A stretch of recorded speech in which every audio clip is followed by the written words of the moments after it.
Number 1 मा को होला त गाइज? त्यो नम्बर 1 भन्नुभन्दा अगाडि चाहिँ नेपालको हाईएस्ट रन स्कोरर को छ त टी20 इन्टरनेसनलमा? कति र्याङ्किङमा कुन स्थानमा छन् त आईसीसी को टी20 इन्टरनेसनलको? हो त्यो ब्याट्सम्यानको म नाम भन्न गइरहेको छु है त। हाम्रै पश्चिमको शान सुदूरको मान दिपेन्द्र सिंह ऐरेले 90 म्याचमा 1956 रन बनाएका छन्। उनी चाहिँ टी20 हाईएस्ट रन स्कोररको 51 स्थानमा छन्, यानि कि 51 नम्बरमा छन्। अनि एउटा कुरा थाहा छ तपाईलाई, क्रिस गेल वेस्ट इन्डिजको ब्याट्सम्यान बिग बस, उनी चाहिँ हाम्रो टाइगर भन्दा पनि पछाडी छन्। उनले चाहिँ 79 म्याचमा 1899 रन बनाएका छन्। सो दिपेन्द्र सिंह ऐरे भन्दा पनि पछाडी छन् रनको हिसाबले इन्टरनेसनलको है त। ओभरअल हेर्ने भने त क्रिस गेल कहाँ हो उनलाई छुन त गाह्रै छ, कसैको पनि हिम्मत छैन।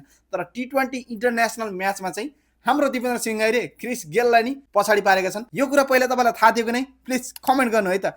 अनि नम्बर 1 मा को छन् त गाइज? तपाईलाई म अलिकति हिन्ट दिन्छु। सो नम्बर 1 चाहिँ म भन्नेवाला छैन है त। सो उनी चाहिँ हाम्रै छिमेकी राष्ट्रका पनि छिमेकी हुन्। सो हामीले चाहिँ नेपाली क्रिकेटले चाहिँ उनीसँग अलरेडी म्याच खेलिसकेका छौँ। सो उनले चाहिँ हाम्रो विरुद्ध शतक लगाइसकेका छन्। सो उनले चाहिँ 136 गेममा 4429 रन बनाएका छन्। उनी चाहिँ वर्ल्ड इन्टरनेसनल क्रिकेटको हाईएस्ट रन गेटर हुन् त अहिलेसम्म भन्नुपर्दा चाहिँ। सो ती व्यक्ति को होला त गाइज? Please do comment.